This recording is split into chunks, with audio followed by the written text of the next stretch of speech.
And so we are very vulnerable to the end of the season. And then you wonder about those crop ratings. Hi again, everybody. Welcome back to the Comstock channel. I'm Marlon Bowling with you. So glad you could join us today. As always, I want to remind you to go ahead and like these videos, subscribe to the videos, and also share these videos with others as well. All right. Well, my very special guest today happens to be Joe Camp of Comstock Investments. And he joins us today from his home office there. And Joe, it's always good to visit with you. Before we get into our talk about today's trade, I wanted to thank our viewers and participants on these podcasts here. We've been getting some really great and valuable feedback from some of these podcasts. I wanted to bring up just a few examples here. For example, let me put my glasses on here. We had one from Pickups Are Not Trucks. This is on YouTube recently. We were talking about the flooding, and he said, I'm a trucker and I got stuck down there during this. I managed to get out, but holy Toledo, in 13 years of trucking, I've seen flooding, but nothing like this. He said, I was 100 miles out of route trying to get around all this stuff. Couldn't tell you how many roads I went down that ended up being underwater. It was wild. Still is wild as far as that goes. He talked to the fire department at one of the road closures, and they said every house in the area had water in the basement. The amount of damage is going to add up to an insane number. Also, William Davis 7432 said, thank you for this timely Heartland America news update with all that's going on, including all the additional harm that's potentially out there from unfolding events. This info surely deserves nationwide media coverage. Another one, Grant's Tangaland 6933, or Grant Stangland, I guess it probably is 6933. He said, I drove from my farm in east central North Dakota to Aberdeen, South Dakota, and this would have been 2 or 3 weeks ago. He said, not one good field the entire 150 miles. Now, we also had several viewers that have sent him pictures of their own crop conditions in their area. Leaves a little to be desired, but it's really variable. You can kind of look at these pictures. Brianne can scroll these up on the screen while we're talking here. And it's kind of a sad case. Joe, when we talk about the cropping year so far, when it comes to corn and soybean production, some areas are doing just great. Some are drowned out. Some have been burning up, but now they're starting to get rain. And the markets just seem kind of tired when we look at Wednesday's trade here, Joe. How come? These reports on crop health in particular are all over the place. I should also say the same, though, for opinions about the market, right? And those tie hand in hand. And we're always going to have both sides of the market and these views of the crop health, the crop condition ratings, what we hear from farmers direct in terms of our customers or our report subscribers, but also online here and on these social media posts, like for the crop progress ratings each week.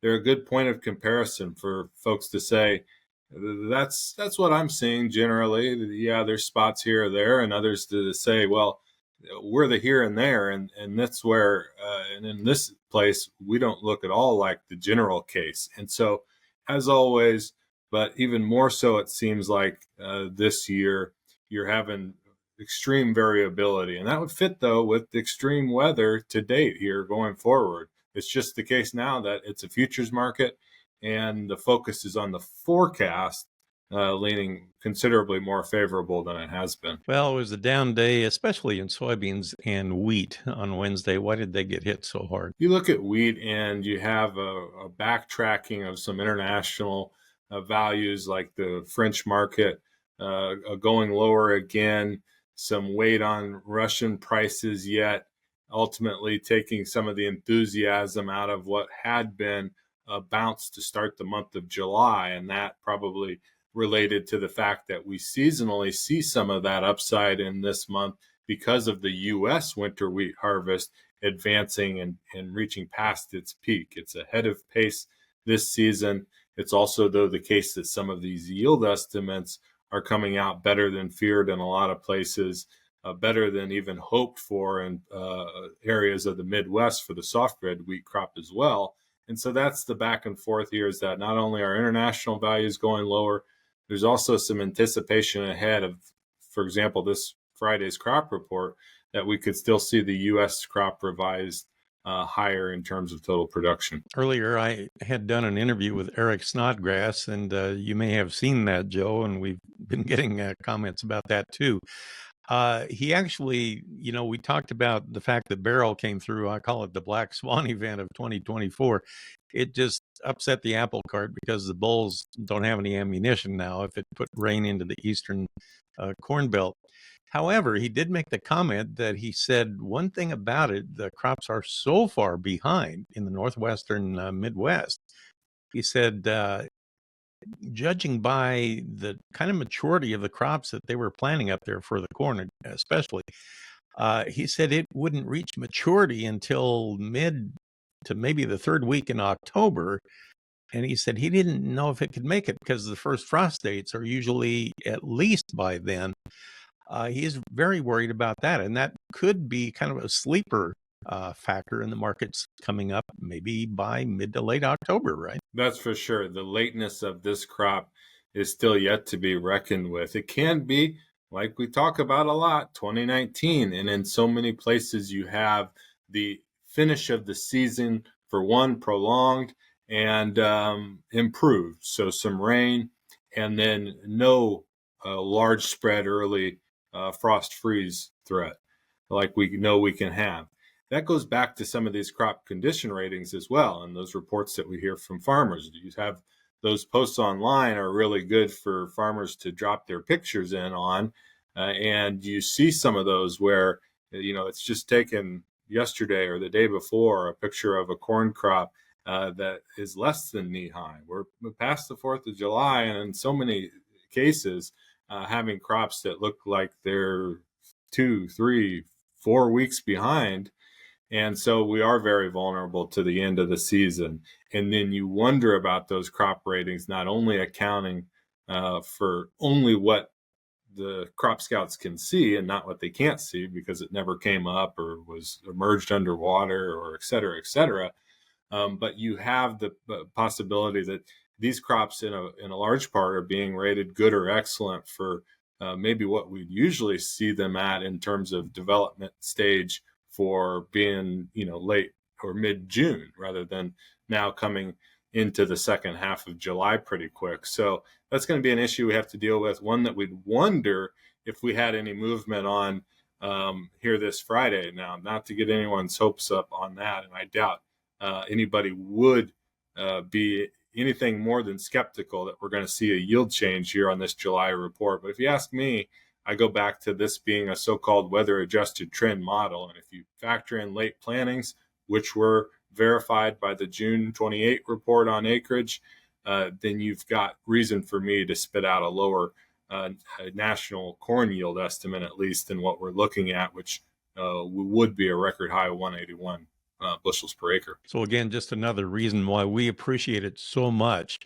if you, our viewers, participate and give us your comments below these social media posts and join in the conversation, because it does mean a lot to everybody involved, our entire audience. We appreciate it. Everybody else appreciates the updates so they know how they fare compared to everybody else. Quick question. The spread between the nearby and new crop corn, why did that go opposite directions today? It wasn't much, but did that mean anything? Right. I think you are getting to a point where we have a window where we don't believe the farmer's going to be an active seller, not in the face of this recent price slide. And so that fits with the cash market dynamics. There's still needing to be coverage on corn usage before we get to this new crop, which we're thinking more and more as we talk about is going to be delayed more than usual. That's later access to those bushels and still a need for, again, this coverage over the next month and a half, which supports the nearby over the new crop at this point. So what happened with livestock today? How come they let the air out of that balloon? Some follow through in part on the cattle from yesterday. We had attempted to shake off a couple of big down days, but ultimately falling mostly weaker again. You've got still optimism about the cash trade and what we've observed to date, but also some worry that the Packers are going to try to inch these bids lower because of what happened with the beef cutout in particular at the start of the week, coming down pretty hard and looking like it could take the path of last year. We want to think a lot about last year's history in part because above the market, that's about all we're really keying in on in terms of chart features, which would be last September, the all-time highs. That I should bring up occurred after we had weakness for beef like we're seeing some signs of in July. So last year, futures just paused a little bit. We got past the holidays, a little bit of a lull in demand, but the board kept eventually going high anyway. Well, anyway, it looks like in the markets, things are maybe kind of easing back a little bit. And at least in the corn, it looks like maybe they're settling down, waiting for the WASDE report to come out. Like you say, I don't expect too much in the way of fireworks, but that will be coming out later this week. Good to visit with you again, Joe. Thank you for the update. Always a treat to talk with you. And again, I'll remind everybody, join in the party and enter your comments, submit your pictures in the comments on these social media posts. Well, we will wrap it up for this particular edition. And for producer Brianne Hendrickson, I'm Marlon Bowling, and we will catch you next time right here on the Comstock channel. Thanks for joining us on our Comstock YouTube channel. Don't forget you can also find us on Facebook and TikTok as well. Futures trading involves risk. The risk of loss in trading futures and or options is substantial, and each investor and or trader must consider whether this is a suitable investment. Past performance is not indicative of future results.